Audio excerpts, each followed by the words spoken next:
اب سنیے جو بات میں عرض کر رہا تھا، امام رازی کی ایک بڑے عالم دین ہیں، بڑے عالم دین، منطقی فلسفی اس زمانے کے، ان کے بڑے بڑے شاگرد ہیں، کتابیں ہیں ان کی۔ ان کے پاس ایک بار شیطان آ گیا، ابلیس، اور کہنے لگا اے رازی تو خدا کو ایک مانتا ہے، کیا دلیل ہے؟ انہوں نے دلیل دی، پوری کائنات ایسے ہے ویسے ہے، لہذا 2 خدا نہیں چلا سکتے، 3 خدا نہیں چلا سکتے، ایک ہی خدا ہوگا، چلا ہے۔ ابلیس نے ایک دوسری دلیل دے کر کے یہ کاٹ دیا، کہا ایسا بھی تو ہو سکتا ہے، ویسا بھی تو ہو سکتا ہے۔ ابلیس کسی عالم کی شکل میں بھی آتا ہے، اور بحث کرنے لگا۔ امام رازی نے دوسری دلیل دی، پھر تیسری دلیل دی اپنے خدا کے ایک ہونے پر، یہاں تک کہ بحث اتنی بڑھتی چلی گئی کہ امام رازی نے 360 دلیلیں دی اپنے خدا کے ایک ہونے پر، اور شیطان ہر دلیل کو کاٹتا چلا۔ اب مشکل میں آ گیا تھا ان کا ایمان، کہیں یہ نہ ہو کہ ظاہر سی بات ہے آدمی ہر بار اس کی دلیل کاٹ دی جائے تو سوچنے پر مجبور ہو جاتا ہے، کہیں ایسا تو نہیں کہ سامنے والا صحیح بول رہا میں اب تک غلط ہی تھا۔ تو اب جب یہ تزلزل آ گیا تو انہوں نے سوچا میں اب کیا دلیل دوں۔ اس وقت نسبت بچا لی تھی۔ امام رازی کے پیر و مرشد تھے حضرت نجم الدین کبریٰ رحمت اللہ تعالی علیہ۔ ایک سچا مرشد اپنے مرید کے حالات کو بھی دیکھتا ہے۔ وہ محسوس کر رہے تھے کافی دور سے، انہوں نے وہیں سے آواز لگائی اپنے مرید کو کہ اے رازی، یہ جو تیرے پاس آ کر بیٹھا ہے یہ عالم نہیں، یہ ابلیس لعین ہے، اس سے تو کیا بحث کر رہا ہے؟ انہوں نے اپنے مرید سے کہا کہ اس سے یہ کیوں نہیں کہہ دیتا کہ میں اپنے خدا کو بغیر دلیل کے ایک مانتا ہوں، میں دلیل ہی نہیں دینا چاہتا۔ تو یہ بات جیسی امام رازی کے کان میں آئی، انہوں نے فوراً کہا کہ تو ابلیس لعین ہے اور میرا ایمان پر تو خطرہ بن کر آ گیا تھا، میں اب خدا کے ایک ہونے پر تجھے کوئی دلیل نہیں دوں گا، میں نے خدا کو ایک مان لیا۔ وہ وہاں سے نکلا ہنستے ہوئے شیطان، اور کیا کہا کہ اس مقام پر میں نے کئی لوگوں کا ایمان لے لیا، اگر تیرا وہ پیر نہ ہوتا تو میں تو آج تجھے لے لیا ہوتا۔ تو میرے عزیزو، یہاں سے پتہ یہ چلتا ہے کہ سچوں کی صحبت بھی ہمارے ایمان کی حفاظت کرتی ہے۔ اب یہی ایک آپ کے پاس بھی اپائے ہے، حل ہے۔ عالم نہیں بنے تھے، متعلم نہیں بنے تھے، تو کسی شیخ کامل کی اور کسی عالم بعمل کی صحبت ضرور اختیار کریں، اور جب کبھی شکوک و شبہات آنے لگے تو فوراً محفل میں بیٹھ کر کے ان شکوک کو دور کر دیں۔ کبھی ایک بات یہ بھی میں بتا دوں، اللہ کا نظام کیسے ہے۔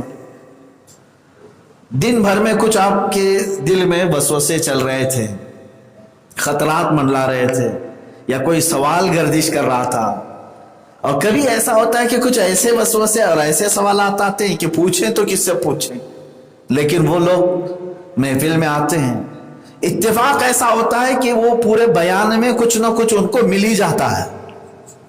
ہوتا ہے ایسے، ہم کو علم غیب نہیں کس کے دل میں کیا ہے، آپ کے دل میں کیا چل رہا ہے، آپ کے ذہن میں کون سا سوال ہے، کیا وسوسہ ہے، ہمیں یہ نہیں معلوم، لیکن اللہ اپنے حبیب کی امت کے لیے علماء کو القاء فرماتا ہے، یہ ذریعہ بناتا ہے رب تعالیٰ کہ ایک بندہ اس محفل میں آیا ہے اپنے دل کی اصلاح کے لیے، تو یہاں سے وہ چیزیں ظاہر ہو جاتی ہیں کہ اس کا دل مطمئن ہوتا ہے۔ یہ علاج ہے۔ کئی لوگوں نے ہم سے یہ بات بھی کہا کہ ہم پوچھنا چاہتے تھے لیکن الحمدللہ ہم کو جواب مل گیا۔ ایسا نہیں ہے کہ میں آپ کے علم غیب جانتا ہوں یا تینوں کے علم کو جانتا ہوں، نہیں، ہرگز نہیں، میں ایک نارمل سا بندہ ہوں، عام سا بندہ ہوں، لیکن اللہ اپنے بندوں کی حفاظت کا یہ انتظام فرمایا ہے، یہ نظام ہے۔ بہرحال اب سنیے 2 باتیں جو اور رہ گئی۔ ایک تو راستے سے وہ ہٹاتا ہے، تو اس سے بچنے کا ایک ہی طریقہ کہ اللہ والوں کی صحبت اختیار کرو یا علم دین کے راستے پر آ جاؤ، صحیح اور غلط کو پہچانو، تاکہ شیطان کبھی بھی تمہیں کوئی چیز چمکا کر کے پیش کرے تو تمہیں پتہ چل جائے کہ نہیں یہ شریعت سے ہٹی ہوئی چیز سیدھا راستہ ہو ہی نہیں سکتا. اچھا شیطان کہاں تک طاقت لگا سکتا ہے میں آپ کو بتاؤں سیدھا راستے سے ہٹانے کے لیے. میں اور ایک مثال آپ کے سامنے رکھتا ہوں. پتہ نہیں اگر آپ سب کے پاس جیسے ابھی کسی کا دیکھ لیتے ہیں کسی کو, ارے وہ بابا بہت پہنچے ہوئے ہیں. کیوں پہنچے ہوئے ہیں؟ کہا میں گیا میرے دل کی بات کر دی بابا نے. ارے وہ تو کبھی کسی سے بھی ہو سکتا ہے, کبھی کسی سے بھی کچھ ہو سکتا ہے. یہ اس کے پورے شریعت پر یا اللہ تک پہنچے ہوئے ہونے کی دلیل نہیں. سب سے پہلے چاہے کسی کو بھی ہو ذہن میں یہی رکھیں, جو میرے نبی کونین صلی اللہ تعالی علیہ وسلم کی زندگی کو چھوڑ سکتا ہے پھر وہ کوئی سیدھا راستے پر آ ہی نہیں سکتا. کسی کو بھی پرکھنا ہے تو کس راستے پہ؟ حضور کی سیرت پہ پرکھنا ہے بس. میرے آقا صلی اللہ تعالی علیہ وسلم نے زندگی بھر کبھی نماز چھوڑی؟ حضور سے بڑھ کر کے کوئی مرشد کامل ہے؟ اتنی تو بات ذہن میں ہے نا. نبی کونین کا راستہ ہی سب سے بہتر راستہ ہے یا نہیں؟ اب مجھے بتاؤ میرے عزیزوں, جو ڈھکوسلے پیر آ کر کے تمہیں کہتے ہیں نہیں ہم دل کی نماز پڑھتے ہیں, تو حضور نے دل کی نماز کیوں نہیں پڑھی؟ صدیق اکبر نے کیوں نہیں پڑھی؟ فاروق اعظم نے کیوں نہیں پڑھی؟ غوث اعظم نے, غریب نواز نے کیوں نہیں پڑھی؟ ان کی سیرت میں تو ایک قضا نماز بھی نہیں ملتی. تو اتنے بڑے بڑے جو اکابرین امت ہیں ان سے نماز نہیں چھوٹتی تھی, اور یہاں یہ نماز چھوڑ کر گانے بجانے اور تھرکنے میں اپنی محفلیں پوری کرتا ہے, اور پھر کہتا ہے نہیں ہم طریقت والے ہیں. طریقت والے نہیں, شیطانیت والے ہیں. طریقت سے کوئی ان کا تعلق نہیں. جو میرے آقا صلی اللہ علیہ وسلم کے راستے سے ہٹا, وہ چاہے کتنی بھی بڑی پگڑی پہنے, کتنا بھی بڑا جبہ لائے, نہیں وہ سیدھے راستے کا امام نہیں ہو سکتا. یہ ہمیشہ کسوٹی رکھیں آپ ذہن میں. اب میں آپ کو بتاتا ہوں شیطان کتنے کتنے بڑے بڑے بابا لے کے آتا ہے. شیخ عبدالحق محدث دہلوی رحمۃ اللہ علیہ دلی جب تشریف لائے, ایک بہت بڑے محدث عالم دین کی بات کر رہا ہوں, مدینہ طیبہ سے یہ رسول کریم صلی اللہ تعالی علیہ وسلم کے بشارت پر ہندوستان آئے تھے. خواب میں میرے آقا صلی اللہ علیہ وسلم نے انہیں حکم دیا کہ ہند میں جاؤ اور میری حدیثوں کو پھیلاؤ. علم حدیث پھیلانے میں شیخ عبدالحق محدث دہلوی کا سب سے بڑا کردار ہے ہندوستان میں. یہ محدث دہلوی جب آئے تو ان کا معمول کیا تھا معلوم ہے؟ دن بھر لوگوں کو پڑھاتے, حدیث سکھاتے, رات کے وقت عشاء کی نماز کے بعد اپنے حجرے میں آتے, آنکھ بند کرتے, میرے آقا کی زیارت کرتے تھے. روضہ رسول کی زیارت ہو جاتی تھی, کشف کرتے, مدینے پہنچ جاتے. روز کا معمول تھا, کیونکہ مدینے ہی میں رہتے, آپ کو بڑا لگاؤ تھا, عاشق رسول تھے, روز زیارت کرتے تھے. اب سنیے, اتنے بڑے عالم دین, ایک بار وہ ایک راستے سے گزر رہے تھے, بیابان تھا یعنی جنگل, دیکھا اچانک ایک جھونپڑی نظر آئی, اور وہاں پر بہت سارے لوگ بھی نظر آئے جو مریدین تھے, وہ ذکر میں مشغول تھے, اور اچھے خاصے ان کے لباس دکھ رہے تھے. شیخ عبدالحق محدث دہلوی رحمۃ اللہ علیہ فرماتے میں قریب گیا, دیکھا تو جھونپڑی میں ایک پیر و مرشد بیٹھے ہوئے تھے پلنگ پہ, اور ان کے مریدین حلقہ لگائے ہوئے بیٹھے ہوئے تھے. ذکر بھی چلا, اور اس پیر کی بڑی اچھی باتیں تھی. شیخ صاحب فرماتے میں بھی محفل میں بیٹھ گیا, تصوف کی بہت عمدہ باتیں انہوں نے کی. محفل جب ختم ہوئی تو بغل میں ایک مٹکا رکھا ہوا تھا, مٹکے میں سے انہوں نے پیالے میں شراب ڈالی, شراب بھر کر کے مٹکے میں رکھا ہوا تھا, اور وہ پینے لگے شراب. اور محفل میں بیٹھے ہوئے لوگوں کو پلایا, اور شیخ صاحب سے بھی کہا آپ بھی پیجیے. آپ نے کہا بالکل نہیں, میں نہیں پی سکتا, شراب حرام ہے شریعت مصطفیٰ صلی اللہ علیہ وسلم. تو پیر صاحب نے کیا سمجھایا معلوم ہے؟ وہ اور شراب ہے, یہ اور شراب ہے, آپ اس کو پیئیں گے تو مست ہو جائیں گے, یہ ہم طریقت والے لوگ ہیں. ایک لفظ ملا ہوا ہے ڈھکوسلے لوگوں کو, طریقت کی آڑ میں ہر چیز کرنا چاہتے ہیں. ہاں وہ بابا کہنے لگے کہ یہ طریقت والا جام ہے، اس کو پی لیجئے۔ شیخ صاحب رحمۃ اللہ علیہ نے فرمایا نہیں میں نہیں پی سکتا۔ اچھا آپ سنیے سب سے بڑا ان کے اوپر کیا معاملہ ہوا۔ 2-3 بار پیش کرنے پر شیخ صاحب نے نہیں پیا تو سیدھے بابا نے کیا کہا معلوم ہے؟ اے عبدالحق محدث دہلوی، آپ جو روزانہ شام کو رات کو دیدار کرتے ہو مدینے کا وہ میں بند کرا دوں گا۔ یہ کیسے معلوم ہوا بابا کو؟ شیخ عبدالحق محدث دہلوی فرماتے یہ میرا راز تھا، میں حضور پاک صلی اللہ علیہ وسلم کی بارگاہ میں حاضری دیتا، تنہائی میں مراقبے میں آنکھ بند کرتا اور پہنچ جاتا، یہ بابا کو کیسے معلوم؟ جو میری رات کی محفلوں کو جانتا ہے تو پھر کتنا پہنچا ہوا ہوگا۔ ایک طرف یہ معاملہ ہے اور دوسری طرف شراب کا پیالہ ہے۔ ایسے میں عام آدمی ہو تو یہ تو پتہ نہیں بھر بھر کے مٹکے پی کر کے آ جائے۔ بابا نے تو اتنی بڑی بات کہہ دی جو آج تک میری بیوی کو بھی نہیں معلوم تھی، تو اب یہ جو دے رہے ہیں وہ سب پی لو، جو دے رہے ہیں پی لو۔ میرے عزیزو، وہ میرے پیدائش سے لے کر میرے موت تک کی بھی خبریں دے دے تو بھی شریعت محمدیہ شریعت ہے، نہیں آپ استعمال نہیں کر سکتے۔ مثال میں آپ کو یہ بھی بتا دوں، میرا ہاتھ چر گیا، خون کا فوارہ جاری ہوا، کوئی بابا آیا ہاتھ مارا، چمڑی پوری پیک ہو گئی، خون بند ہو گیا، وہ اگر اس کے بدلے میں کہہ دے 1 کپ شراب پی لو، ہرگز نہیں میرے عزیزو۔ وہ میری گردن کاٹ کر کے دوبارہ بٹھا کے دکھا دے تب بھی میں شراب کا 1 پیالہ نہیں پیوں گا۔ کیوں؟ ہمارے لیے یہ شعبدہ بازی جادوگری یہ معیار نہیں، ہمارے لیے شریعت مصطفیٰ معیار۔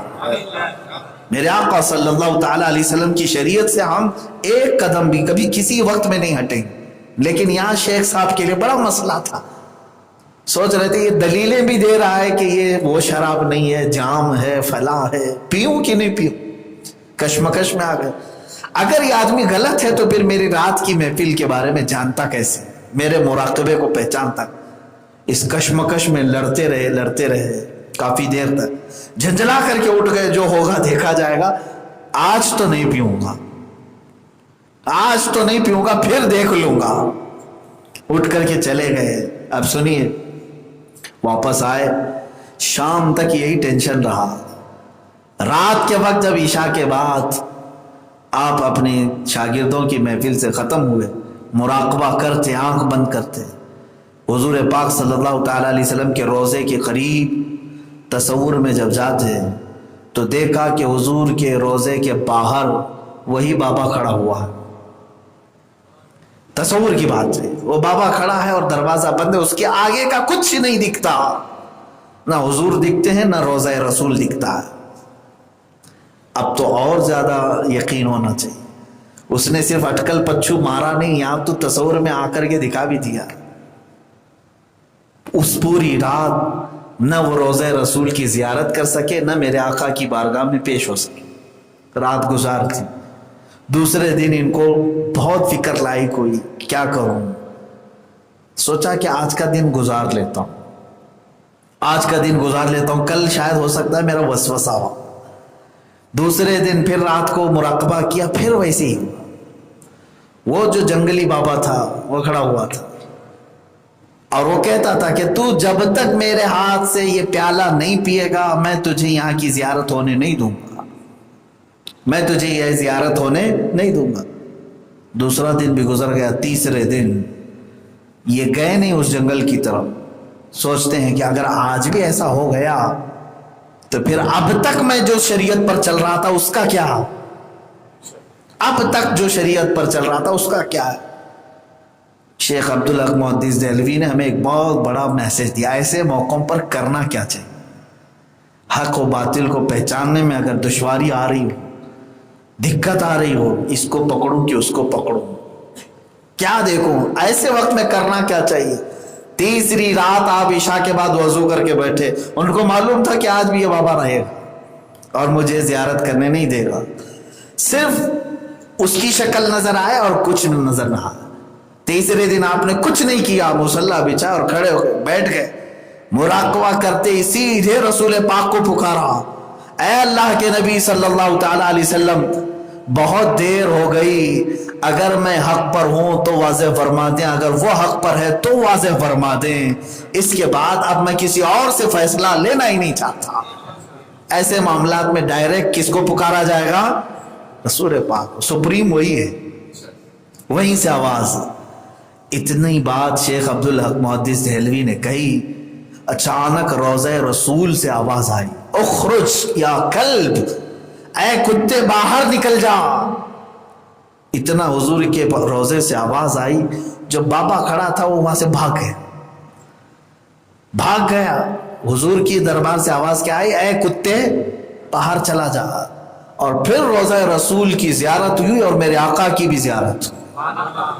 شیخ عبدالحق محدث دہلوی سجدے میں گر گئے اور کہا، اللہ نے اپنے حبیب کی شریعت کو بچایا۔ اب سنیے، اس کے بعد دوسرے دن یہ اٹھے، دل کا اطمینان ہو گیا، سوچا کہ اس کے پاس جاؤں کہ نہیں جاؤں، دیکھوں کہ نہیں دیکھوں، کہا دیکھ لیتا ہوں۔ اس نے کہا تھا زیارت ہونے نہیں دوں گا، لیکن میں تو زیارت کر لیا، 2 دن تو نہیں دیا، تیسرے دن تو ہو گئی۔ اب یہ اس راستے پر گئے تو دیکھا وہاں پر جھوپڑی ٹوٹی ہوئی ہے، مرید بکھرے پڑے ہیں، کپڑے بٹے ہیں، کوئی نہیں دکھ رہا ہے۔ یہ گئے، جا کر کے جلدی سے ان لوگوں کو اٹھا، کہا کہاں ہے پیر صاحب، کہاں گئے بابا؟ تو لوگ سب بچھک کر کے اٹھے اور کہا کہ کیا بتائیں، عجیب سا ہو گیا۔ کہا کیا؟ کل کی رات ہم سب بیٹھے ہوئے تھے، بابا ہمارے آنکھ بند کر کے بیٹھے ہوئے تھے، کچھ کر رہے تھے، عمل کر رہے تھے، اچانک ہماری جھونپڑی میں ایک زلزلہ، طوفان جیسی ہوا آئی اور ہمارے بابا کتا بن گئے اور ہماری جھوپڑی سے کتا بن کر کے نکل گئے۔ شیخ عبدالحق محدث دہلوی نے فرمایا، تمہارے بابا بنے نہیں، ہمارے مرشد نے انہیں بنایا۔ یہ رسول پاک صلی اللہ تعالی علیہ وسلم کی ایک نگاہ تھی جو اپنوں کو بچایا اور باطل کو ان کا مقام دکھایا۔ ہر آدمی اپنے مقام پر آئے گا میرے عزیزو، بس یہ ہے کہ تمہارا امتحان ہوگا کہ کہیں تم اس طرح سے ایسے چکما دکھانے والے، چکا چوند دکھانے والوں کے پیچھے پڑ کر کے میرے نبی کی شریعت کو چھوڑتے ہو یا پھر اس پر قائم رہتے ہو، یہ دیکھا جائے گا۔ تو وہ کیا تھا بابا؟ وہ کون تھا؟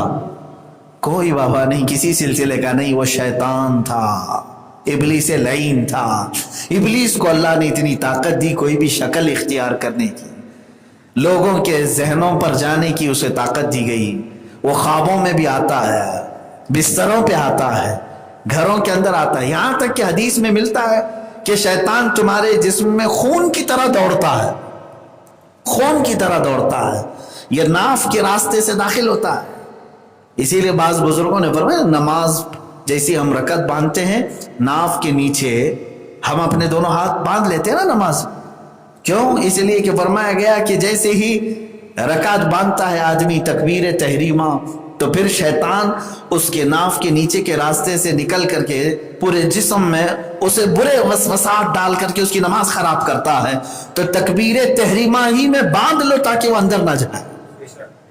یہ بعض بزرگوں نے فرمایا ہے میرے عزیزو، ابلیس لعین کو اللہ نے اتنی طاقت دی ہے کہ وہ کوئی شکل اختیار کرے، کبھی عورت بنے گا، کبھی مرد بنے گا، کبھی مخنث بنے گا، کبھی جانور بنے گا، کسی بھی شکل میں آئے گا، بہکائے گا۔ لیکن آپ کو ڈرنے کی ضرورت نہیں، شیطان سے کوئی بھی نہ ڈرے، شیطان سے کوئی نہ ڈرے۔ شیطان کی اپنی کوئی حیثیت نہیں ہے، کوئی حیثیت نہیں ہے۔ وہ شعبدہ بازی تو کر سکتا ہے، لیکن رحمان کی طاقت و قوت ہمارے ساتھ، اللہ ہمارے ساتھ ہے، یہ یقین ہمیشہ رہے۔ ہم نے بعض بچوں کو اور بچیوں کو سنا ہے کہ شیطان کا نام لے کر کے ڈراتے ہیں۔ میرے عزیزو، کون سا خوف؟ کس بات کس سے ڈرتے ہو؟ اللہ کا بندہ شیطان سے کبھی نہ ڈرے۔ شیطان اگر قریب میں آ بھی جائے اپنی اصلی شکل میں تو اس کا ہاتھ بھی پکڑ لو، وہ تمہیں موت نہیں دے سکتا۔ موت و حیات صرف رب قدیر کے پاس ہے، نہیں دے گا۔ ہاں تمہیں ہو سکتا ہے کہ کچھ نقصان پہنچائے، کچھ بھی کرے، اتنا تو کوئی دوسرا بھی کر لیتا ہے نا۔ تو ڈر کس بات کا؟ شیطان سے نہ ڈر، شیطان سے کوئی خوف نہ ہو، وہ کچھ نہیں کر سکے گا تمہارے ساتھ۔ ہاں بھیانک شکلیں لا کر کے ڈرانے کی کوشش کرے گا، لیکن رحمان کے بندے وہ ہیں جو اس سے خوف نہیں کرتے۔ اب یہ تھا راستے سے ہٹانے کے اس کے جو طریقے ہیں، وہ کیا کیا بن کر کے آتا ہے، کیا کیا دکھاتا ہے۔ آج کے مسلمانوں کو میں یہی کہتا ہوں کہ چھوٹی موٹی چیزوں سے بہک جانے والے لوگ پھر جب دجال آئے گا تو کیسے محفوظ رہو، کیسے دین پر قائم رہو؟ وہ تو مردے کو تمہارے سامنے زندہ کر کے دکھائے، بارش برسا کے دکھائے گا، چٹکی مارے تو زمین سے سبزہ نکل جائے گا، اور اپنی جیب سے جتنی چاہے سونے کے سکے نکال کر تمہارے سامنے پھینک دے گا۔ تو پھر یہ دولت کی ہوس رکھنے والے لوگ تو پتہ نہیں دجال کو کبھی مان لیں گے۔ اسی لیے ہمیشہ سے یہ ہمیشہ بات یاد رکھ۔ آج یہ ایک حدیث پاک میں نے پڑھا، قیامت کے قریب دریائے فرات سے سونے کا پہاڑ نکلے گا۔ عراق میں ہے یہ دریائے فرات، حدیث میں ہے، سونے کا پہاڑ نکلے گا، ہر کوئی وہ سونا لینے کے لیے وہاں دوڑ پڑے گا، یہاں تک کہ قتل و غارت ہوگی۔ اتنا قتل ہوگا کہ 100 میں سے 99 مر جائیں گے، ایک بچے گا۔ اتنے لوگ مارے جائیں گے وہ سونا لینے کے لیے۔ لیکن میرے آقا صلی اللہ علیہ وسلم نے فرمایا تمہاری زندگی میں اگر وہ پہاڑ ظاہر ہو جائے تو تم میں سے کوئی بھی اس میں سے ایک تنکا بھی نہ لے ورنہ ہلاک ہو جاؤ۔ تو بہرحال یہ دولت کی ہوس رکھنے والے شیطان سے قریب ہو جائیں گے، دجال سے قریب ہو جائیں گے، اس کے بہکاوے میں آ جائیں گے۔ ہمارے ذہن و دماغ میں ہمیشہ یہ بات رہے کہ سب سے بڑھ کر کے میری نظر میں رسول پاک کی شریعت ہے، میرے آقا کی شریعت ہے۔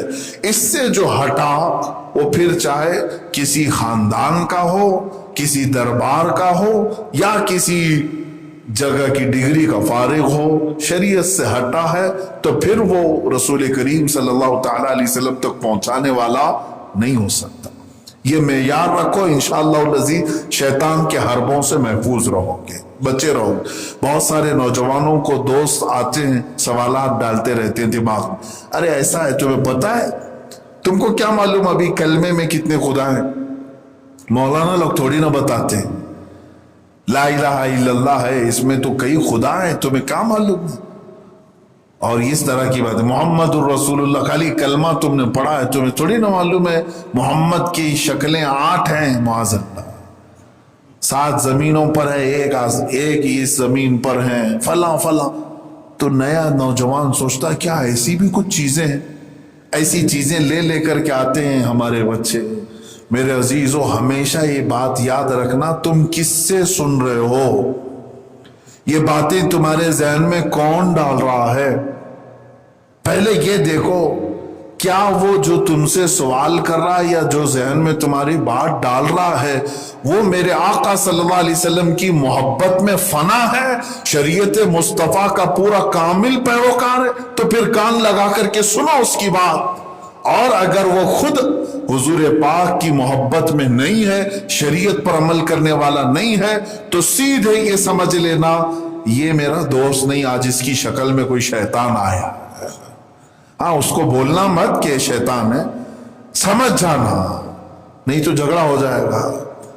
آپ کے پرانے دوست کو آپ نے کہہ دیا آج تو شیطان ہے تو اسے برا لگے گا، لیکن آپ سمجھ جانا کہ پرانے دوست کی شکل میں بھی شیطان آئے گا۔ جب اس طرح کی باتیں شریعت سے ہٹ کر ذہن میں آئے تو سمجھ لینا کہ یہ میرے اوپر حملہ شروع کر چکا ہے۔ اعوذ باللہ من الشیطان الرجیم کثرت سے پڑھیں۔ جب برے وسوسے آئیں، برے خیالات آئیں، یہاں تک کہ مسلم شریف کی حدیث ہے، حضور صلی اللہ علیہ وسلم فرماتے ہیں شیطان آتا ہے اور یوں کہتا ہے زمین کو کس نے پیدا کیا؟ تم کہتے ہو اللہ نے پیدا کیا۔ وہ پھر سوال کرتا ہے آسمان کو کس نے پیدا کیا؟ تم جواب میں کہتے ہو دل ہی دل میں اللہ نے پیدا کیا، یہ بھی اللہ نے پیدا کیا، وہ بھی اللہ نے پیدا کیا، سب اللہ نے پیدا کیا۔ تمہاری سوچوں کو لیتے جاتا ہے کہاں تک؟ یہاں تک کہ یہ دل دماغ میں ڈالتا ہے اللہ کو کس نے پیدا کیا؟ حضور نے فرمایا شیطان وہاں تک تمہیں لے جاتا ہے اور کبھی یہ خیال کراتا ہے چلو اس سے پہلے کیا تھا؟ آدم علیہ السلام، ان سے پہلے کیا تھا؟ ان سے پہلے کیا تھا؟ یہ زمین سے پہلے کیا تھا؟ آسمان سے پہلے کیا تھا؟ وہ سب سے پہلے اللہ تھا۔ پھر دماغ میں ڈالتا ہے اللہ سے پہلے کیا تھا؟ یہی تو بہت سارے بہکے ہوئے ہیں، گمراہ ہیں، حدیث میں ہے جب اس طرح کے خیالات آنے لگیں تو سمجھ لو کہ شیطان تمہاری نسوں میں دوڑ رہا ہے. اس وقت فوراً اس جگہ کو چھوڑ کر کے اٹھو اور اعوذ باللہ من الشیطان الرجیم پڑھو. اللہ حفاظت فرمائے. یہ اللہ کا وعدہ ہے. تو یہاں سے بات پتہ چلتی ہے کہ جن چیزوں سے اللہ نے ہمیں روکا ہے، منع کیا ہے، وہ دو قسم کی چیزیں ہیں. ظاہر سی بات ہے جن چیزوں سے روکا گیا ہے اس کو گناہ کہتے ہیں. گناہ کیا چیز ہے؟ اللہ نے جس کے کرنے کو منع کیا وہی گناہ. تو وہ دو قسم کے ہیں، کچھ بڑے ہیں اور کچھ چھوٹے ہیں. بڑوں کو کبیرہ گناہ کہتے ہیں، چھوٹے کو صغیرہ گناہ کہتے ہیں. تو کبیرہ اور صغیرہ کیا چیز ہے ایک لمبی بحث ہے. انشاءاللہ العزیز زندگی باقی رہی تو میں سبقاً آگے تک عرض کرنے کی کوشش کروں گا. اللہ عز و جل کا یہ وعدہ کہ اگر تم بڑے گناہوں سے بچتے رہے تو ہم چھوٹے گناہ معاف کریں گے. اب یہ بڑے گناہ کیا ہیں، کبیرہ گناہ کسے کہتے ہیں؟ ہر مسلمان کو چاہیے کہ وہ کبیرہ گناہوں کی ڈیفینیشن معلوم کر لے، اس لیے کہ وہاں جانا گویا کہ ہلاکت میں جانا ہے. کبیرہ گناہ میں جو پڑ گیا تو سمجھ لو کہ وہ ہلاک و برباد ہوا. ہاں بخشش ہے کبیرہ گناہوں کے لیے بھی، لیکن بسا اوقات ایسا ہوتا ہے کہ اللہ عز و جل اگر کسی گنہگار سے زیادہ ناراض ہوا تو پھر اسے توبہ کی توفیق بھی نہیں ملتی. اور کبیرہ گناہ کرتے کرتے آدمی کفر تک بھی پہنچ جاتا ہے. تو حدیث پاک میں جو کبیرہ گناہوں کا تذکرہ آیا ہے وہ ایک لمبی فہرست ہے. امام ذہبی رحمۃ اللہ تعالی علیہ نے پوری ایک کتاب لکھی الکبائر نام سے. کبائر کا مطلب ہوتا ہے سارے کبیرہ گناہ، اس میں انہوں نے کاؤنٹ کر دی.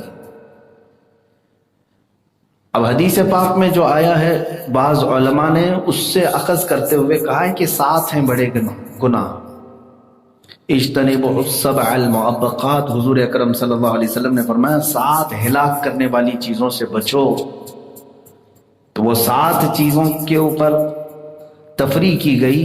علماء محدثین نے اس سے اور بھی قسمیں نکالی. اس میں سب سے نمبر 1 پہلی چیز کبیرہ گناہوں کی لسٹ میں حدیث میں جو آیا ہے الاشراک باللہ، اللہ کے ساتھ شرک کرنا. ویسے دیکھا جائے تو کبیرہ گناہوں کی معافی ہے لیکن شرک کی معافی نہیں ہے.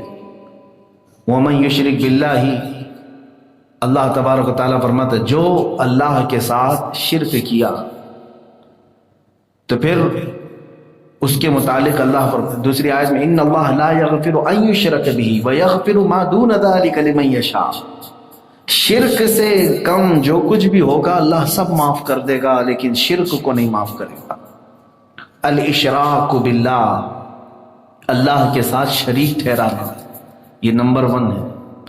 اسی کو سب سے پہلے سمجھ لینا چاہیے، پھر آگے ہم دوسرے گناہوں کی طرف چلیں. اس میں بہت ساری چیزیں ہیں، جیسے نماز کا ترک کرنا گناہ کبیرہ میں سے آئے. اللہ کے ساتھ شرک ٹھہرانا یہ نمبر 1. سیکنڈ نمبر پر جو چیز گناہ لکھا گیا ہے کبیرہ، وہ نماز کو ترک کرنا. پھر اس کے بعد جادو کرنا، یہ بھی کبیرہ گناہوں میں سے. ایک حدیث میں جو آئے زکوٰۃ نہ دینا، یہ بھی کبیرہ گناہوں میں سے. پھر شراب، جوا، چوری، زنا، یہ سب کبیرہ گناہوں میں سے بڑے گناہ. اور دوسری حدیثوں میں جھوٹ کو بھی کبیرہ گناہوں میں رکھا گیا، جو تقریباً سب کے ہاں زبان زد ہو گیا ہے. یوں سمجھ لو کہ جو کبیرہ گناہوں میں مبتلا ہے وہ رحمت الہی سے محروم ہے. اللہ کی نظر رحمت سے وہ محروم بندے ہیں جو کبیرہ میں. صغیرہ کا مطلب ہوتا ہے چھوٹے گناہ ہیں، کبھی زبانی طور پر پھسل ہو گئی، آنکھوں سے کوئی مسئلہ ہو گیا، یہ صغیرہ گناہوں میں سے آتے ہیں. یعنی جو آداب ہیں وہ آداب نہیں بجا لایا. اور کبیرہ گناہوں میں حقوق الوالدین بھی ہے، والدین کی نافرمانی، یہ بھی کبیرہ گناہوں میں سے. میں آج سب سے پہلی والی چیز پر ہی گفتگو کرتا ہوں. رب تعالیٰ نے فرمایا کہ اشراک باللہ یعنی اللہ کے ساتھ شرک، یہ اللہ کو پسند نہیں۔ جس نے اللہ کے ساتھ شرک کیا، شرک کی بھی دو قسمیں ہیں، یہ بھی سمجھ کے چلیں۔ شرک بھی دو قسم، شرک جلی، شرک خفی۔ جلی کا مطلب ہوا یہ جلا ہوا نہیں، ظاہر کھلے عام شرک کرنا، کسی کو دوسرا خدا مان لیا، یہ شرک جلی ہے۔ کسی کو دوسرا رازق مان لیا، اللہ کی ذات یا صفت میں دوسرے کو اس کے برابر تسلیم کر لیا، شرک جلی ہے۔ چاہے وہ نبی کو ہی کیوں نہ ہو، رسول کریم صلی اللہ تعالیٰ علیہ وسلم کو بھی اگر خدا کے برابر مانا تو وہ شرک کیا، اس نے شرک جلی ہے، کھلے عام شرک کرنا۔ یہاں ڈیفینیشن میں کچھ لوگ دھوکہ کھا جاتے ہیں، جیسے جماعت اہل حدیث اور دیگر کچھ مکاتب فکر کے لوگ ہیں، وہ شرک کی ڈیفینیشن سمجھ نہ پاکتے ہوئے سب کے اوپر شرک کو ٹھوک دیتے ہیں۔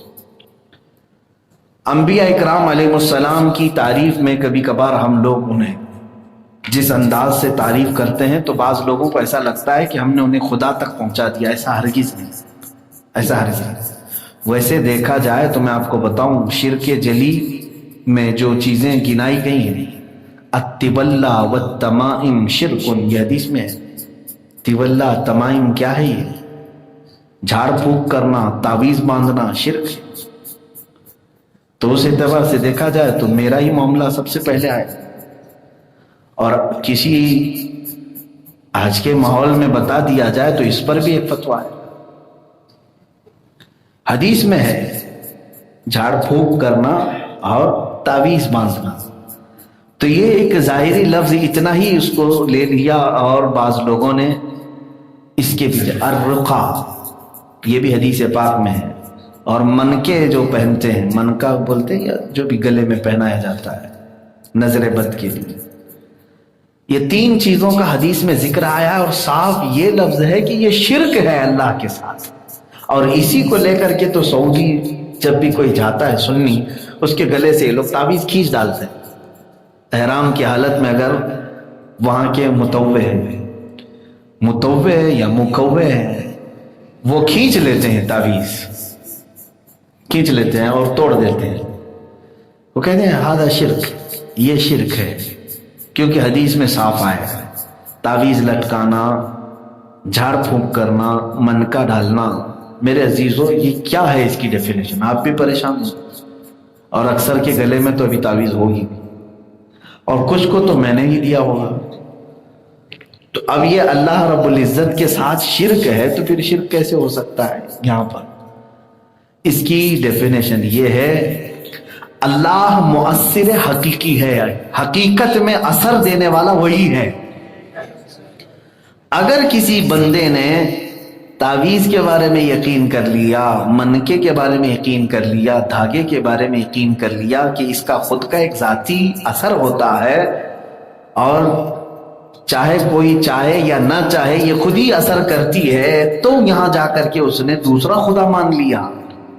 جیسے اللہ ہمیں اثر دیتا ہے، ایسے ان کو اگر دیکھا جائے تو میرے عزیزو، اس میں تعویذ دھاگے کی کیا خصوصیت؟ ہر گولی دوا بھی شرک ہو جائے گا اگر یقین کر لیا کہ صرف گولی ہی جو ہے مؤثر حقیقی ہے، تو یہاں پہ بھی شرک ہو جائے گا۔ ہر دوا بھی کھاؤ تو یقین یہی رکھو کہ اثر اللہ دے گا۔ یہ بات سمجھ کر کے چلے، نہ ڈاکٹر کے ہاتھ میں ہے، نہ گولیوں کے ہاتھ میں ہے، نہ گولیوں کے قدرت میں ہے۔ اگر اللہ نہ چاہے تو دنیا کے سارے معجون ملا کر کے تمہارا بخار نہیں اتار سکے، اور اگر اللہ چاہے تو کسی کنکر اور کانٹے سے بھی تمہارا بخار اتر جائے۔ تو مؤثر حقیقی کون ہے؟ اللہ رب العزت ہے۔ تو تعویذ کا جو ذکر آیا ہے حدیث میں، وہ شرکیہ تعویذ ہوا کرتے تھے۔ عرب میں کفار جو ہے بتوں کی عبارتیں اس میں لکھتے تھے، بتوں سے مدد مانگتے ہوئے کہ لات و عزا، اے منات و حبل، تم اس بندے کو فلاں کر دو، فلاں کر دو۔ اس میں لکھ کر کے وہ پھر وہ لٹکاتے تھے گلے میں۔ ہم تو ایسے لات و عزا منات کو نہیں پکارتے، ہم جو تعویذ لکھ کر کے دیتے ہیں اس میں تو یہی ہوتا ہے، حسبنا اللہ و نعم الوکیل، نعم المولا و نعم النصیر۔ ہمارے لیے اللہ کافی ہے، بہترین وکیل ہے، بہترین مددگار ہے۔ اللہ رب العزت کے نام سے اور قرآنی آیات احادیث بزرگوں سے ثابت یہ چیزیں لکھ کر کے دینا یہ شرک نہیں ہے۔ بات سمجھ میں آ گئی؟ بعد میں میری پہلی والی چھوٹی سی تقریر کو کٹ کر کے کوئی یہ نہ کہہ دے کہ مفتی صاحب نے تعویذ کو شرک کہہ دیا، پھر اس کو وائرل کر لیں کہ اتنا سا حصہ نہ کٹ کیا جائے، آدھی بات نہ کٹ کریں، پوری بات لے لیں۔ تو شرک جو ہے اس تصور کو کہتے ہیں کہ اللہ کے طرح مؤثر سمجھنا، یہ شرک ہے۔ یہ شرک جلی کی بات میں بتا رہا ہوں، اللہ کی ذات اور اس کی صفت کے ساتھ کسی دوسرے کو شریک ٹھہرانا۔ میرے عزیزوں، بسا اوقات یہ شرک کی وادیوں میں ہمارے بھولے بھالے مسلمان چلے جاتے ہیں، جیسے کیونکہ ہم جس ماحول میں رہ رہے ہیں وہ مشرکین کا ہی تو ماحول ہے۔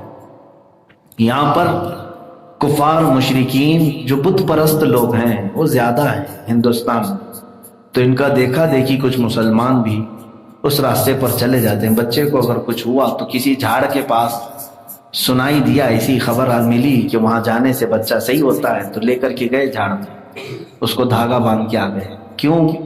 جھاڑ کیا کرنے والا ہے؟ تو یہ عقیدہ مشرکین کا عرب میں بھی تھا۔ اسی طرح مزارات پر اولیاء کاملین کے ہاں جا کر کے یہ دھاگے باندھنا، تالے باندھنا، یہ تمام چیزیں صحیح سند سے کہیں پر بھی اسلامی ثبوت میں نہیں ہیں۔ آپ عقیدہ اہل سنت پر ہیں، مزارات اولیاء ہمارے لیے اس لیے ہے کہ ان سے سفارش کی جائے کہ وہ اللہ کے مقبول بنتے ہیں۔ وہ اپنی قبروں سے اگر اللہ کی بارگاہ میں ہمارے لیے سفارش کر دے تو اللہ ہمیں شفا عطا فرمائے گا، یہ عقیدہ ہونا چاہیے۔ ہاں وہ مدد بھی کرتے ہیں، جو اللہ نے انہیں طاقت دیا ہے اس تصرف سے وہ مدد بھی کرتے ہیں، لیکن اللہ کے برابر نہیں۔ اللہ نے انہیں جتنی اجازت دی اتنی مدد کرتے ہیں، وہ چاہے انبیاء اکرام ہو، رسولان اعظام، سب کے متعلق یہ شرک کا ٹاپک اتنا اہم ہے کہ اس میں بہت سارے لوگ ہچکولے کھا جاتے ہیں۔ اور جھاڑ کے پاس جانا یا کسی ایسے کے پاس، دیکھیں حدیث میں سناتا ہوں، حضور اکرم صلی اللہ علیہ وسلم فرماتے ہیں جس نے کسی کاہن کو اپنا ہاتھ دکھایا، جوتش کو، حضور فرماتے ہیں اس نے محمد کا انکار کر دیا، کفر کر دیا، فقط کفر بما انزل علی محمد صلی اللہ علیہ وسلم۔ جوتش کے پاس، باباؤں کے پاس جا کر کے ہاتھ دکھانا اور پھر وہ لکیریں دیکھ کر کے بابا تمہارا بھوش بتائے، جوتش تو اٹکل پچھو مارے گا کچھ نہ کچھ، ایک آدھ چیزیں تیر لگ جائے گی اور پھر کہو کہ بابا پہنچے ہوئے۔ یہاں سے شرک کے راستے کھلتے ہیں۔ اللہ کی ذات پر توکل اور یقین نہ ہونے کے بعد بندہ اس طرح در در پھٹکتا ہے۔ حضور اکرم صلی اللہ تعالی علیہ وسلم جو سب سے پاورفل دنیا میں انسانوں، اس کے باوجود وہ یہ کہتے ہیں انما اشکو الی اللہ، میں اللہ کے پاس اپنی شکایت عرض کرتا ہوں، اپنی بیماری اللہ کی بارگاہ میں پیش کرتا ہوں، اپنی کمزوری اللہ سے عرض کرتا ہوں، کیونکہ اسی نے مجھے پیدا کیا، وہی شفا بھی دیتا۔ ہاں کچھ چیزیں ذریعہ ہوتے ہیں، لیکن اس پر یقین کر لینا اور اصل خالق پر یقین چھوڑ دینا، یہاں سے شرک کا دروازہ کھلتا ہے۔ بسا اوقات لوگوں کو میں دیکھ رہا ہوں، ان کو اللہ کی ذات پر یقین کم ہے، تعویذ پر زیادہ یقین، دھاگے پر زیادہ یقین ہے کہ حضرت کر کے دے دے گی، اس سے سب ہو جائے گا۔ تم نماز نہیں پڑھ رہے، تم اپنے رب کی بارگاہ میں سجدہ ریز نہیں ہو رہے، اور پھر ان تمام چیزوں پر تم یقین کر رہے ہو۔ میں تو بارہا کہتا ہوں کہ تم پورا قرآن بھی گلے میں لٹکا کے گھومو، تعویذ میں تو ایک آدھ آیتیں ہوتی ہوں گی الگ الگ مرض کے متعلق، پورا قرآن ہی چھوٹا لکھوا کر کے یا پرنٹ کروا کے گلے میں ڈال کر کے گھومو، تو بھی تمہارے لیے وہ اثر نہیں دے گا جب تک تم اللہ کی ذات پر یقین نہیں رکھتے۔ تم رب تبارک و تعالیٰ کی ذات پر یقین رکھو کہ مؤثر حقیقی، حقیقت میں اثر پیدا کرنے والا اللہ رب العزت ہے۔ تو شرک کے دروازے جو کھلتے ہیں، یہ کبیرہ گناہ جس لسٹ میں یہ پہلا نمبر ہے، اشراک باللہ، اللہ سے شرک کرنا۔ ایک بات یاد رکھو، اگر ان حالات میں موت آ گئی، ان حالات میں اگر موت آ گئی، معاذ اللہ رب العالمین، شرک کی موت جس میں جہنم میں ہمیشہ ہمیش کے لیے اسے بھیجا جائے گا، فی ناری جہنم و فیہا خالدون، اللہ نے فرمایا کہ وہ جہنم کی آگ میں رہے گا اور ہمیشہ ہمیشہ کے لیے جلے گا۔ کون؟ جو اللہ کے ساتھ شرک کیا۔ شرک قابل معافی گناہ ہے ہی نہیں، باقی گناہوں کی معافی ہو سکتی ہے، شرک کی نہیں۔ یہ شرک جلی میں بتا رہا ہوں۔ دوسرا خدا ٹھہرا لینا، دوسرا مؤثر حقیقی سمجھ لینا۔ دیکھو آج پیسہ، مال، اس کے متعلق بھی کئی لوگ چکر میں پڑے ہوئے ہیں، یہ عمل کرانے سے، یہاں تعویذ باندھ لینے سے اتنا مال آ جائے گا، ان کے پاس جانے، یہ سب جو ہے غیر مسلموں کے عقائد ہیں۔ تم پہلے اللہ کی ذات پر توکل اور یقین زیادہ کرو۔ مجھے بات یاد آتی میرے بچپن سے لے کر میں جب حافظ قرآن بن کر کے آیا، حالانکہ میرے گھر میں میرے والد گرامی خود ایک بڑے عامل تھے، ہزاروں لوگوں کو انہوں نے تعویذ دی ہوگی، اور کافی الحمدللہ باعمل مفتی اعظم ہند رحمۃ اللہ تعالی علیہ کی اجازت شدہ تعویذات آپ کے پاس تھے۔ مفتی اعظم ہند رحمۃ اللہ تعالی علیہ کا خط بھی ہمارے گھر پہ تھا۔ میں صرف یہ بات آپ کو اس لیے شیئر کر رہا ہوں کہ جب میں آیا تو ہماری والدہ نے کہا تھا کہ اس کو بھی ایک تعویذ دے، نظر نہ لگے، نظر بد کے لیے اس کو تعویذ دی۔ آج تک شاید میں آپ کو بھی بہت سارے لوگوں کو تعویذ دیا ہوں، آج تک کی بات میں عرض کر رہا ہوں، اب تک میں کوئی تعویذ نہیں پہنا۔ تعویذ پہننا گناہ نہیں ہے، جائز ہے، لیکن والد گرامی نے ہمیں یہ نصیحت کی کہ جو تم نے قرآن یاد کیا ہے، سینے میں محفوظ ہے، وہ اللہ کا کلام ہے، اس پر یقین زیادہ رکھو۔ اور اللہ رب العزت کا کلام جب سینے میں موجود ہے تو پھر الگ سے باہر کچھ لٹکانے کی کیا ضرورت ہے؟ تو ایک چیز، یہ یقین بچوں کے دلوں میں اس طرح سے ڈالا جاتا ہے کہ اللہ ہمارے ساتھ ہے، ہم اللہ کی ذات پر یقین زیادہ رکھیں۔ ٹھیک ہے، تسلی کے لیے جو ہے نا گولی دی جاتی ہے، اسی طرح تعویذ بھی تسلی کے لیے۔ مفتی اعظم ہند رحمۃ اللہ تعالی علیہ ہزاروں تعویذ لکھ چکے، میرے والد خود گواہ ہیں، فرماتے ہیں کوئی آیا بچوں کے لیے اولاد نہیں ہے، مفتی اعظم ہند اس میں لکھ رہے ہیں بسم اللہ الرحمن الرحیم اللہم صلی علی سیدنا محمد وعلی آلہ واصحابہ وبارک وسلم۔ تعویذ یہ تو آپ کو بھی معلوم ہو جائے گا، بسم اللہ لکھا، درود لکھا۔ کوئی آیا بخار کے لیے، اس کو بھی وہی تعویذ دی۔ جلدی میں ہیں کہیں پر، کئی قسم کے لوگ الگ الگ آ رہے ہیں، بسم اللہ لکھا اور درود لکھا اور دے دیا۔ ہمارے والد فرماتے ہیں کہ ہم نے پوچھا کہ حضور نقش ہیں، ہر ایک کے لیے الگ الگ نقش ہیں، ہر بیماری کے لیے تعویذ الگ ہے، اولاد کے لیے، روزی کے لیے، بہت سارے جو عاملین نے کتابیں لکھی ہیں باضابطہ، میں نے خود بھی اس پر بہت دنوں تک عمل کیا ہے۔ تو مفتی اعظم ہند وہ تقوی اور توکل کے اعلیٰ درجے پر تھے، انہوں نے فرمایا، ہمارے والد فرماتے تھے کہ بیٹا یہ چیزیں جو کچھ بھی ہیں ہم لکھ دیتے ہیں، اور سارے نقوش بھی اگر ہم لکھ کر کہتے ہیں اللہ نہ چاہے تو اسے کچھ بھی نہیں ہوگا، ہم تو صرف ذریعہ ہیں، بسم اللہ لکھو کہ تم ابجد لکھو، اللہ چاہے تو اسی کے ذریعے اسے شفا دے دے گا۔ توکل اللہ کی ذات پر، اور اسی کے ساتھ وہ درود ہی جو ہے ان کے لیے اثر بھی پیدا کرتا، جو جس کام کے لیے آتا اس کا کام ہو بھی جاتا، اس لیے کہ دینے والا اللہ کی ذات پر یقین کیا ہوا ہے۔ ہونا یہ چاہیے کہ لینے والا بھی یقین کر لے تو اثر اور جلدی ہوگا۔ عزیزان گرامی، یہاں پر صرف تعویذ کا ٹاپک نہیں ہے، لیکن شرک کیا چیز ہے اس کی ڈیفینیشن ہر مسلمان کو جاننا ضروری ہے۔ اللہ کے ساتھ کہیں انجانے میں بھی شرک نہ ہو جائے، بھول کر کے بھی کہیں ہم شرک نہ کر بیٹھے، کیونکہ ہم دنیا میں کسی اور طاقت کو بڑا تصور کرتے ہوئے سارا دماغ اسی پر رکھ لیا اور اللہ کی طرف توجہ ہی نہیں گئی، تو پھر شرک کا دروازہ شیطان یہاں سے کھولتا، یہاں سے شیطان کھول لیتا ہے کہ تم سارا کا سارا یقین اسی پر کر کے بیٹھے۔ ظاہر سی بات ہے اسباب پر رکھا ہے اللہ نے دنیا کو، لیکن خالق اسباب کون ہے؟ اللہ رب العزت۔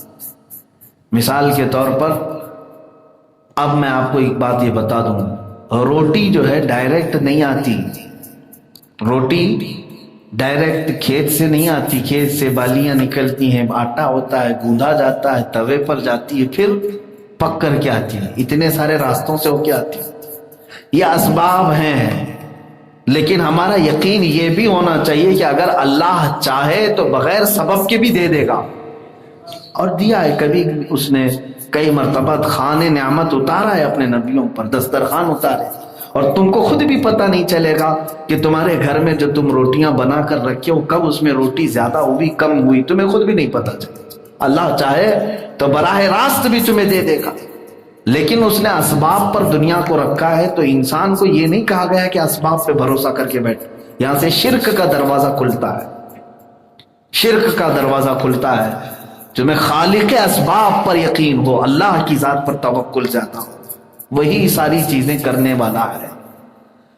اب یہ ایک شرک جلی، اب شرک خفی کیا ہے؟ ایک چھپا ہوا شرک ہے، یہ بڑے گناہوں میں سے۔ چھپا ہوا شرک کیا ہے؟ انسان اس میں انجانے میں کر جاتا ہے، لیکن یہ بڑا گناہ ہے۔ حضور اکرم صلی اللہ تعالی علیہ وسلم نے فرمایا، ریاکاری، دکھاوا کرنا، یہ شرک خفی۔ کوئی عمل اگر تم نے دکھاوے کے لیے کیا تو یہ چھپا ہوا شرک ہے۔ کیسے شرک ہو سکتا ہے؟ شرک کا مطلب کیا ہے؟ اللہ کے ساتھ کسی کو شریک ٹھہرا، اللہ کے ساتھ کسی کو شریک۔ مثال میں بتا رہا ہوں، آپ کھڑے ہوئے نماز کے لیے، نماز کس کے لیے پڑھ رہے ہیں آپ؟ اللہ کے لیے، لیکن میرے لیے بھی اگر نیت آ گئی تمہاری کہ یہ بھی دیکھ رہے ہیں مجھ کو، کس کے ساتھ شریک کر دیا؟ یہ ہوتا ہے شرک خفی۔ نماز میں اگر تم نے یہ خیال کیا کہ فلاں بھی مجھے دیکھ رہا ہے تو میں اس کے لیے بھی تھوڑا سا صحیح ہو کر کے نماز پڑھ لوں، تو گویا کہ تم نے ایک عبادت میں دو لوگوں کو شریک کر لیا، ایک اللہ کو اور پھر یہ دوسرے لوگ۔ عزیزان گرامی، یہ ہے شرک خفی۔ اس کے متعلق امام ذہبی رضی اللہ تعالیٰ عنہ نے بڑے عجیب واقعات بھی لکھے ہیں کہ جو کچھ بھی عمل تم نے دکھاوے کے لیے کیا تو ایسا ہی ہے۔ حدیث میں ہے، ریاکاری کرنے والا دکھاوے کے لیے بہت سارے اعمال کر لے، وہ قرآن پہ قرآن ختم کر لے، رکعت پہ رکعت پڑھ لے، روزے پہ روزے رکھ لے، حج پہ حج کر لے، چاہے وہ شہسوار ہو اعمال کا، لیکن وہ جس وقت لے کر جائے گا اعمال پورے اس کے منہ پر مار دیے جائیں گے۔ ریاکاری، دکھاوا عمل میں اگر آ گیا، یہ سب کو خود کو پتہ چل جاتا ہے۔ کیسے معلوم ہوگا ریاکاری ہے یا نہیں؟ یہ تمہیں خود ہی معلوم ہو جاتا ہے کہ اگر میری عبادتوں کو دیکھ کر لوگ میری تعریف کر رہے ہیں تو گویا کہ تم نے اب تک کی عبادتیں دکھاوے کے لیے کیا تھی۔ ریاکاری کیسے پتہ چلے کہ تمہارے اندر ہے یا نہیں؟ تو فرمایا گیا کہ تم اپنی نیکیوں کو ایسے ہی چھپاؤ جیسے گناہوں کو چھپاتے ہو۔ بات سمجھ میں آ رہی ہے؟ ہر آدمی اپنے گناہ چھپاتا ہے، تو فرمایا کہ اپنی نیکیوں کو اسی طرح چھپائے جیسے گناہوں کو چھپاتا ہے، کہ اپنے نیکیاں بھی لوگوں کے سامنے ظاہر نہ کرے، ورنہ وہ ریاکاری ہے۔ ریاکاری میں جو بھی عمل آیا وہ ضائع ہو گیا۔ اب اس کی مثال حدیث میں یوں بیان کی گئی ہے، جیسے ایک آدمی بڑی تھیلی لے کر کے چل رہا ہے، بڑی تھیلی، اور راستے میں وہ اس میں بھرتا جا رہا ہے۔ کیا بھر رہا ہے؟ کنکر، پتھر، ٹھیکریاں، ڈھیلے، سب بھرتا جا رہا ہے۔ تھیلی اتنی بڑی ہو گئی، کافی وزندار تھیلی لے کے جا رہا ہے، وزندار تھیلی لے کر کے جا رہا ہے۔ دیکھنے والے لوگ اس کی تھیلی کی تعریف کر رہے ہیں، کیا مال جمع کیا، کیا مال جمع کیا۔ لیکن جب وہ دکاندار کے پاس، یہ حدیث میں بتا رہا ہوں، حدیث میں جب وہ دکاندار کے پاس گیا اور تھیلی کھول کر کے دکان سے خریداری کرنا چاہا، تو دکاندار نے وہ پوری تھیلی الٹ کے کہا، اس میں کوئی چیز ایسی نہیں جس کے بدلے میں تجھے اپنی دکان سے کوئی سامان دوں، سب تو ٹھیکریاں بھر کے لایا ہے، ڈھیلے بھر کے لایا ہے، اس کی تھیلی جھٹک دی جائے گی۔ بلا تشبیہ و بلا تمثیل میرے آقا فرماتے ہیں ریاکاری کرنے والا ایسا ہی ہے، اپنی تھیلی میں نمازیں، روزے، حج، زکوٰۃ سب ڈال رہا ہے، دکھاوا کرتے کرتے، اور لوگ اس کی تعریف کر رہے ہیں، کیا نیکوکار ہے، نیکوکار ہے۔ لیکن جس وقت وہ جنت کے پاس پہنچے گا تو اس کی تھیلی انڈیل دی جائے گی۔